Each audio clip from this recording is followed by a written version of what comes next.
Kano ke katundu kaffe akobadde okimanyi mumalindirire. Banji kummwe ebimukwatako mutankana bitankane muteebereza biteebereze ng'ekituufu temukimanyi n'ekyo ekiseera obeera omumanyi. Amannya g'amajjuvu ye Hussein Barack Obama owookubiri, munnabyabufuzi, puliida atameggebwa musango, omuwandiisi Nakyenko, omwami ate nga muzadde.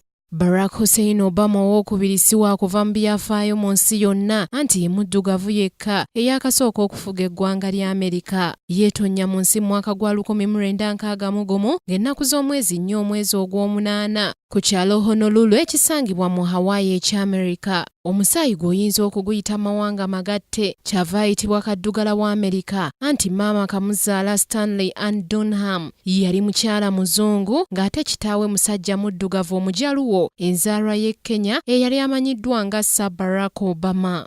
Krista akujja mu nfuufu n'akutuuza n'abalangira kyawandiikibwa ekituukira ddala ku mbeera Pulezidenti wa Amerika ow'omulundi ogwanamu ena Barack Obama gye yakuliramu. Tolaba okubeera nga buli omu amuvunnamira kati naye yakula alunda mbuzi. Kitaawe Sir Barack Obama musajja yagezaako okuwasa abakyala abawera era nga nnyina wa Obama yali mukyala namba 2 nga baasisinkana mu Yunivasite ya Hawaii mu ggwanga erya Amerika. Kitaawe ne nnyina baayawukana mu mwaka gwa 1964 nga Barack Obama alina emyaka 3 gyokka, olwo nno n'akula ne nnyina mu myaka egy'obuto ate oluvannyuma mu myaka egy'obuvubuka n'akuzibwa bajjajjaabe. Olunaku olw'enkya tugenda kutandikira ku buvubuka bwe. Samali Tsache, Kingdom TV, amalindirire.